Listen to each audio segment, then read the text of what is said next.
Hello everyone, welcome to Learn with Yasmin. আজি ভিডিঅ'ত আমি আলোচনা কৰিম ক্লাছ 12 বায়োলজিৰ চেপ্টাৰ 13 জীৱ আৰু আবাদী। সো আজি আমি পঢ়িম এই কেটা যে আছে জীৱ আবাদী জীৱ সম্প্ৰদায় আৰু বায়ম এইকেটা কি হয় আমি ডিটেইলছত জানিম প্ৰত্যেকটোৰ মানে কি। ইয়াৰ আগতে এটা শব্দ ইয়াতে আছিলে ইকোলজি। ইকোলজি যেটো হৈছে এটো হৈছে কি এটা সায়েন্সৰে এটা ব্ৰাঞ্চ হয় য'ত এটা শাখা হয় য'ত আমি বিভিন্ন ধৰণৰ জীৱসমূহৰ এটাৰ আনটোৰ সৈতে থকা সম্পৰ্ক আৰু জীৱসমূহৰ পৰিৱেশৰ সৈতে কেনেকুৱা ধৰণৰ সম্পৰ্ক থাকে সেই বিষয়ে আলোচনা কৰোঁ। যেনেকুৱা আমাৰ পৰিৱেশত বিভিন্ন ধৰণৰ বিভিন্ন জীৱ গোষ্ঠী আছে আৰু প্ৰত্যেকটো জীৱে কি কৰে এটাই আনটোৰ ওপৰত নিৰ্ভৰ কৰে।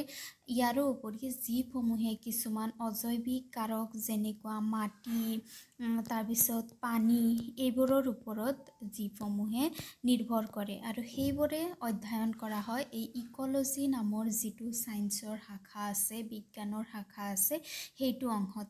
এতিয়া এই ইকোলজি কি হয় চাৰি প্ৰকাৰৰ হয় সেইকেইটা হৈছে জীৱ আবাদী জীৱ সম্প্ৰদায় আৰু বায়ম। সো আমি এই গোটেইকেইটা এতিয়া চাম কি হয়। প্ৰথমটো বাস্তৱবিদ্যা বা প্ৰথমটো যেটো আমাৰ ইকোলজি বা পৰিস্থিতি তন্ত্ৰ সেইটো হৈছে কি জীৱ। এতিয়া জীৱ বুলি ক'লে কি বুজোৱা হয় জীৱ মানে হৈছে কি এটা জীৱৰ আনটো জীৱৰ সৈতে থকা সম্পৰ্ক আৰু জীৱটোৰ ইয়াৰ পৰিৱেশৰ সৈতে থকা সম্পৰ্ক বুজোৱা হয়। তাৰমানে এটা নিৰ্দিষ্ট জীৱ সেই জীৱটোৰ আন এটা জীৱৰ সৈতে কেনেকুৱা ধৰণৰ সম্পৰ্ক স্থাপন কৰে বা আন এটা জীৱৰ ওপৰত ই কেনেকৈ নিৰ্ভৰশীল হয় সেইটো আৰু এই নিৰ্দিষ্ট জীৱটোৱে পৰিৱেশৰ ওপৰত কেনেকৈ নিৰ্ভৰশীল সেইটোৱে কি বুজায় জীৱ বাস্তৱবিদ্যা বুজায়। তাৰমানে কি হয় যে এইটো কি হ'ব পাৰে যে এজন নিৰ্দিষ্ট মানুহ হ'ব পাৰে। এজন নিৰ্দিষ্ট মানুহে আন এজন মানুহৰ সৈতে কেনেকুৱা ধৰণৰ সম্পৰ্ক স্থাপন কৰে এই মানুহজনে পৰিৱেশৰ সৈতে কেনেকুৱা সম্পৰ্ক স্থাপন কৰে বা জীৱ-জন্তুবোৰে এটা জীৱ-জন্তুৱে আন এটা জীৱ-জন্তুৰ সৈতে কেনেকুৱা সম্পৰ্ক স্থাপন কৰে বা যিবোৰ এককোষী প্ৰাণী থাকে যেনেকুৱা এককোষী প্ৰাণী আছে কি বেক্টেৰিয়া এটা বেক্টেৰিয়াই আন এটা বেক্টেৰিয়াৰ সৈতে কেনেকুৱা ধৰণৰ সম্পৰ্ক আছে বা ই পৰিৱেশৰ ওপৰত কেনেকৈ নিৰ্ভৰশীল পৰিৱেশৰ সৈতে ইয়াৰ সম্পৰ্ক কেনেকুৱা বা বহুকোষী প্ৰাণী যেনেকুৱা ভেকুলী এটাৰ আন প্ৰাণীৰ সৈতে আন ভেকুলীৰ সৈতে কেনেকুৱা ধৰণৰ সম্পৰ্ক পৰিৱেশৰ সৈতে সম্পৰ্ক তাক কিহৰ ভিতৰত ইনক্লুড কৰা হয় জীৱ বাস্তৱবিদ্যাৰ ভিতৰত ইনক্লুড কৰা হয়। তাৰপিছত নাম্বাৰ 2 আছিল কি আমাৰ আবাদী যাক জনসংখ্যা বুলিও কোৱা হয়। আবাদীৰ মানে হৈছে কি এটা জীৱৰ সমষ্টি এটা জীৱৰ গ্ৰুপ। যেতিয়া বহুতকেইটা জীৱ একেলগে থাকে তেতিয়া তাক আবাদী বা জনসংখ্যা বুলি কোৱা হয়। যেনেকুৱা আমি কওঁ যে 1000 মানুহৰ আবাদী বা 1000 মানুহৰ জনসংখ্যা। তাৰমানে আবাদীৰ ডেফিনেশ্যন কেনেকুৱা হ'ব যে কোনো এটা নিৰ্দিষ্ট ঠাইত এটা নিৰ্দিষ্ট সময়ত যিমানবোৰ জীৱ থাকে একে প্ৰজাতিৰ যিমানবোৰ জীৱ থাকে সেইবোৰক আবাদী বুলি কোৱা হয়। ইয়াতে কি হ'ব লাগিব প্ৰজাতি যেটো হয় সেইটো একে হ'ব লাগিব। যেনেকুৱা মানুহৰ প্ৰজাতি বুজি পাইছানে এই মানুহৰ প্ৰজাতি এটা নিৰ্দিষ্ট সময়ত এটা নিৰ্দিষ্ট ঠাইত কিমান হ'ব তাক কি বুলি কোৱা হয় আবাদী বা জনসংখ্যা বুলি কোৱা হয়। কাৰণ এই যেটো আবাদী আছে সেইটো সময়ৰ সৈতে বা ঠাই অনুযায়ী বেলেগ হোৱা দেখিবলৈ পোৱা যায় যাৰ কাৰণে এইটো কি হ'ব লাগিব এটা নিৰ্দিষ্ট সময়ত এটা নিৰ্দিষ্ট ঠাইত থকা জীৱ সমষ্টিক কি বুলি কোৱা হয় আবাদী বুলি কোৱা হয়। এই যেটো আবাদী আছে আবাদীক আমি কেনেকুৱা ক্ষেত্ৰত ব্যৱহাৰ কৰোঁ যেনেকুৱা কোৱা হয় যে ভাৰতবৰ্ষৰ আমাৰ ইণ্ডিয়াৰ আবাদী কিমান, ইণ্ডিয়াৰ জনসংখ্যা কিমান, কোনোবা এটা ৰাজ্যৰ জনসংখ্যা কিমান বা কোনোবা এটা ডিষ্ট্ৰিক্টৰ জনসংখ্যা কিমান হয়নে, কোনোবা এটা দেশৰ জনসংখ্যা কিমান হয়, অমুকটো দেশৰ ইমান জনসংখ্যা, সেইটো কি হয় আবাদী বুলি কোৱা হয়। এই যিটো আবাদী আছে, যেনেকুৱা মই কৈছোঁ আবাদীটো সময়ৰ সৈতে চেঞ্জ হয়। কেনেকৈ চেঞ্জ হয়, আমাৰ যেনেকুৱা ভাৰতবৰ্ষৰ জনসংখ্যা, ভাৰতবৰ্ষৰ জনসংখ্যা 2015 যিমান আছিল 2020 কি হৈছে সেইটো চেঞ্জ হৈছে। চ' যিটো আবাদী হয় বা জনসংখ্যা হয় সেইটো সময়ৰ সৈতে পৰিৱৰ্তন হৈ থাকে। আৰু কিয় এইটো পৰিৱৰ্তন হৈ থাকে, পৰিৱৰ্তন হোৱাৰ কেইবাটাও কাৰণ আছে। তাৰে ভিতৰত এটা হৈছে যেনেকুৱা জন্ম। যদি কোনো এটা নিৰ্দিষ্ট ঠাইত এটা নিৰ্দিষ্ট সময়ত যদি জন্মৰ হাৰ যদি বাঢ়ি যায়, তেতিয়াহ'লে সেই ঠাইৰ আবাদীও কি হৈ যাব, বাঢ়ি যাব। তাৰপিছত মৃত্যু, যদি কোনোবা এখন ঠাইত মৃত্যুৰ হাৰ, মৃত্যুৰ পৰিমাণ যদি এটা নিৰ্দিষ্ট সময়ত যদি বহুত বেছি হয়, তেতিয়াহ'লে সেই ঠাইৰ আবাদী কমি আহিব। যেনেকুৱা এতিয়া চলি আছে তোমাৰ কৰোণা ভাইৰাছ, যাৰ কাৰণে যথেষ্ট মানুহৰ মৃত্যু হৈছে। গতিকে ইয়াতে কি হ'ব, আবাদীৰ সংখ্যা 2020-2021 আবাদীৰ সংখ্যা আগতকৈ কম হোৱা দেখিবলৈ পোৱা যাব। কাৰণ ইয়াতে কি হৈছে, কিবা এটা কাৰণত, যেনেকুৱা কেতিয়াবা ভূমিকম্প হয় হয়নে, প্ৰাকৃতিক দুৰ্যোগ, কেতিয়াবা ভূমিকম্প হৈ যায়, আগ্নেয়গিৰি উৎকীৰণ হয়, তেনেকুৱা ক্ষেত্ৰত বহুত মানুহ একেবাৰে মৰি যায়। যেনেকুৱা 100 বছৰ নে কিমান বছৰ আগতে কলেৰা বেমাৰ আহিছিলে, তো বহুত মানুহ এনেকুৱা সময়ত একেলগে যেতিয়া মৰি যায়, তেতিয়া সেই ঠাইৰ কি হৈ যায়, যিটো আবাদী থাকে সেইটো কমি যায়। ইয়াৰো উপৰি আছে প্ৰব্ৰজন। এতিয়া প্ৰব্ৰজন চোৱা, প্ৰব্ৰজন দুই ধৰণে হয়। যদি বেলেগ দেশৰ পৰা আমাৰ দেশত যদি মানুহ আহিছে, তেতিয়াহ'লে কি হ'ব, ইয়াতে আবাদীৰ সংখ্যা বাঢ়ি যাব। আৰু যদি আমাৰ দেশৰ পৰা মানুহ যদি বেলেগ দেশলৈ গুচি গৈছে, তেতিয়াহ'লে কি হ'ব, আবাদী কমি যাব। গতিকে এইবোৰ হৈছে কিছুমান ফেক্টৰ, কিছুমান কাৰক যিয়ে আবাদী পৰিৱৰ্তন হোৱাত ভূমিকা পালন কৰে। আৰু ইয়াৰ লগতে যে এটা নিৰ্দিষ্ট ঠাইৰ যিটো আবাদী, এইটো বেলেগ এটা ঠাইৰ আবাদীতকৈ কি হয়, বেলেগ হয়। ছাপ'জ ধৰি লোৱা এটা ভেকুলীৰ জনসংখ্যা বা ভেকুলীৰ আবাদী।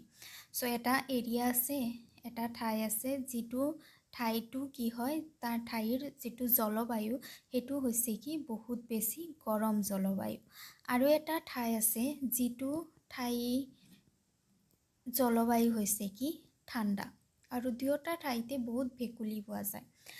এতিয়া এইটো ঠাইত যিবোৰ ভেকুলী আমি পাম, সেইবোৰ ভেকুলী কি হৈছে, এই যিটো গৰম পৰিৱেশ আছে, গৰম পৰিৱেশৰ সৈতে ইহঁতে অভিযোজন হৈছে, ইহঁতৰ এডাপ্টেশ্যন হৈছে, হৈ পেলাই ইহঁতে গৰম পৰিৱেশত থাকিবলৈ লৈছে। আকৌ যেতিয়া আমি এইটো এৰিয়াত চাম, এইটো এৰিয়াত যিবোৰ ভেকুলী আছে, সেই ভেকুলীবোৰে এটা ঠাণ্ডা পৰিৱেশত অভিযোজন হ'বলৈ শৰীৰত যেনেকুৱা চেঞ্জেছ হ'ব লাগে, তেনেকুৱা ধৰণৰ ইহঁতৰ চেঞ্জেছ হৈছে, পৰিৱৰ্তন হৈছে, হৈ পেলাই ইহঁতে ঠাণ্ডা ঠাইত থাকিবলৈ লৈছে। চ' দুয়োটা ঠাইত কি আছে, বেলেগ বেলেগ ধৰণৰ তোমাৰ এডাপ্টেশ্যন হৈছে। দুয়োটা ঠাইৰ যিবোৰ আবাদী আছে, ইহঁতে বেলেগ বেলেগকৈ নিজকে এইটো পৰিৱেশৰ সৈতে এডাপ্ট কৰি লৈছে। তাৰপিছত নাম্বাৰ 3 হৈছে কি জীৱ সম্প্ৰদায়। জীৱ সম্প্ৰদায়।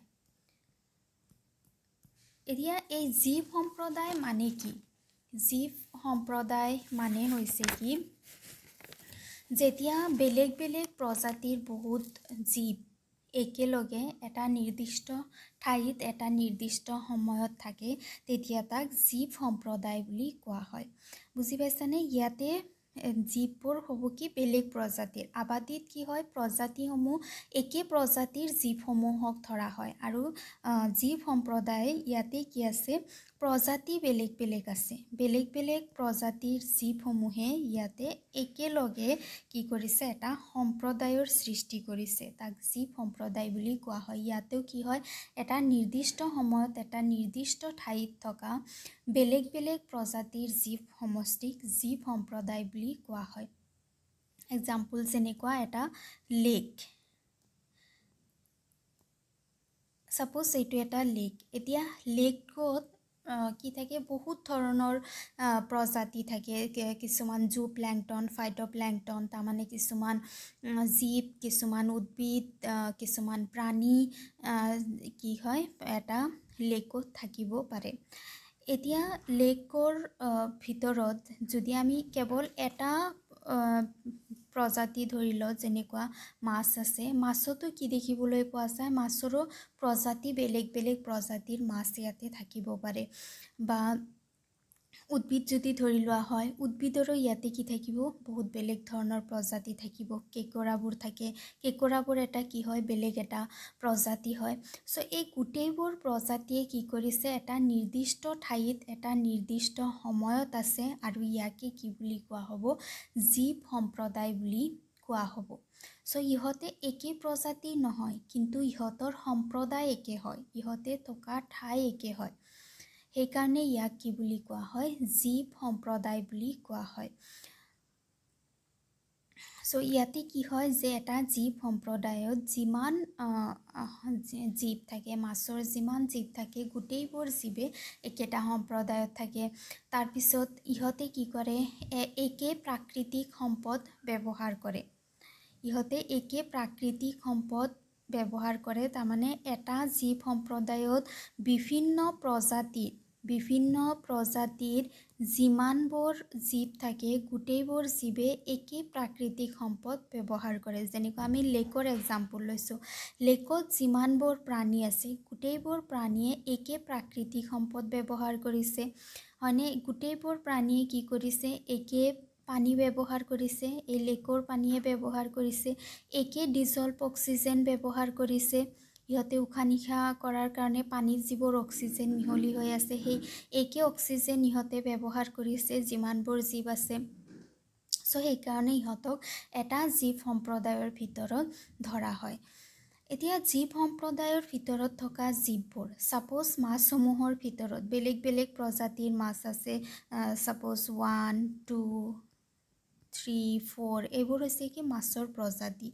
এই যিবোৰ মাছৰ প্ৰজাতিসমূহ যে আছে, মাছৰ প্ৰজাতিসমূহে এটা প্ৰজাতিয়ে কি কৰিব, আনটো প্ৰজাতিৰ সৈতে কি হয়, ইহঁতৰ সম্পৰ্ক আছে। এতিয়া এই সম্পৰ্ক বেলেগ বেলেগ ধৰণৰ হ'ব পাৰে। সহায়ৰ সম্পৰ্ক হ'ব পাৰে, ক্ষতিৰ সম্পৰ্ক হ'ব পাৰে, হাৰ্মফুল সম্পৰ্ক হ'ব পাৰে, নহ'লে এনেকুৱা হ'ব পাৰে যে এটা মাছে আন এটা মাছক খাই পেলাই জীয়াই থাকে, তাৰমানে খাদ্যৰ কাৰণে নিৰ্ভৰশীল, এনেকুৱা সম্পৰ্ক হ'ব পাৰে। চ' পৰিস্থিতি তন্ত্ৰত সম্পৰ্ক থকা মানে এনেকুৱা নহয় যে কেৱল সহায়ৰ সম্পৰ্ক থাকিব লাগিব, এনেকুৱা নহয়। এইটো সম্পৰ্ক বেলেগ বেলেগ ধৰণৰ হ'ব পাৰে, সহায়ো হ'ব পাৰে, এটাই আনটোক ক্ষতিও কৰিব পাৰে, এটাই আনটোৰ ওপৰত খাদ্যৰ কাৰণেও নিৰ্ভৰশীল হ'ব পাৰে।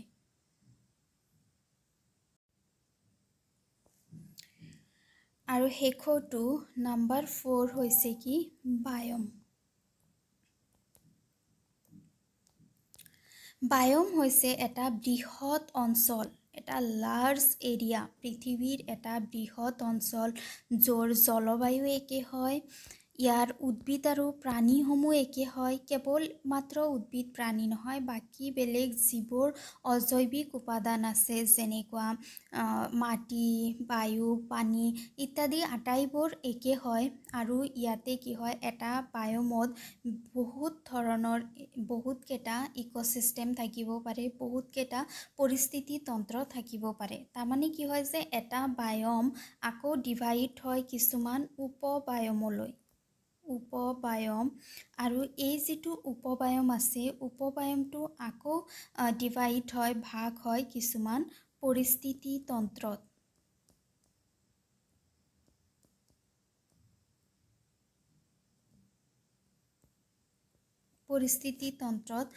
ভাগ হয়। এতিয়া এই যিটো বায়ম আছে, বায়মবোৰ যেনেকুৱা আছে বৰ্ষাৰণ্য, তাৰপিছত পৰ্ণপাতী অঞ্চল, এইবোৰ হৈছে কি একোটা বৃহৎ বায়ম। এই বায়মবোৰ আকৌ দুটা ভাগত ভাগ কৰা হৈছে। এটা হৈছে স্থলজ আৰু নাম্বাৰ 2 হৈছে কি জলজ। স্থলজ মানে কি যিমান মাটিত থকা যিবোৰ প্ৰাণী আছে, মাটিত থকা প্ৰাণীবোৰ এই স্থলজৰ অন্তৰ্ভুক্ত। যেনেকুৱা এক্সাম্পল হৈছে মৰুভূমি। তাৰপিছত জলজ হৈছে কি পানীত থকা যিবোৰ বায়ম আছে সেইবোৰক জলজ বায়ম বুলি কোৱা হয়। জলজ বায়মৰ ভিতৰত পৰে যেনেকুৱা সাগৰ, তাৰপিছত যিকোনো ফ্ৰেছ ৱাটাৰ এৰিয়া যিবোৰ আছে, এনেকুৱা ডাঙৰ ডাঙৰ যিবোৰ বৃহৎ যিবোৰ এৰিয়া আছে, সেই এৰিয়াসমূহ একোটা বায়মৰ অন্তৰ্ভুক্ত হয়। আৰু বায়মবোৰ এনেকৈ কি হয় চাব বায়ম আৰু পৰিস্থিতি তন্ত্ৰত ডিভাইড হয়। চ' আমি 4 প্ৰকাৰৰ বাস্তৱবিদ্যা বা পৰিস্থিতি তন্ত্ৰৰ বিষয়ে পঢ়িলোঁ। প্ৰথমটো হৈছিল কি জীৱ। জীৱ মানে কি হয় যে তাতে এটা জীৱে আন এটা জীৱৰ মাজত থকা আৰু পৰিৱেশৰ সৈতে থকা সম্পৰ্ক। তাৰপিছত আমি পাইছিলোঁ আবাদী, য'ত একে প্ৰজাতিৰ বহুতকেইটা জীৱ যেতিয়া একেলগে থাকে তেতিয়া তাক আবাদী বুলি কোৱা হয়। তাৰপিছত আমি পাইছিলোঁ জীৱ সম্প্ৰদায়। জীৱ সম্প্ৰদায়ত কি আছিল যে বেলেগ বেলেগ প্ৰজাতিৰ যিবোৰ জীৱ আছে সেইবোৰে যেতিয়া এটা নিৰ্দিষ্ট সময়ত এটা নিৰ্দিষ্ট ঠাইত থাকে তাক জীৱ সম্প্ৰদায় বুলি কোৱা হয়। তাৰপিছত আছে কি শেষৰটো হৈছে কি আমাৰ বায়ম। যিটো বায়ম হয় তাতে বহুতকেইটা পৰিস্থিতি তন্ত্ৰ থাকে, এটা বৃহৎ অঞ্চল হয় যাক কি বুলি কোৱা হয় বায়ম বুলি কোৱা হয়। বায়মত বেলেগ বেলেগ বহুতকেইটা পৰিস্থিতি তন্ত্ৰ থাকিব পাৰে। আৰু বেছিকেলি যিটো বায়ম হয় তাক দুটা ভাগত ভাগ কৰা হৈছে, স্থলজ আৰু জলজ। চ' এইকেইটা আমি চালোঁ। এতিয়া আজি ভিডিঅ'ত ইমানখিনিয়ে। Thank U.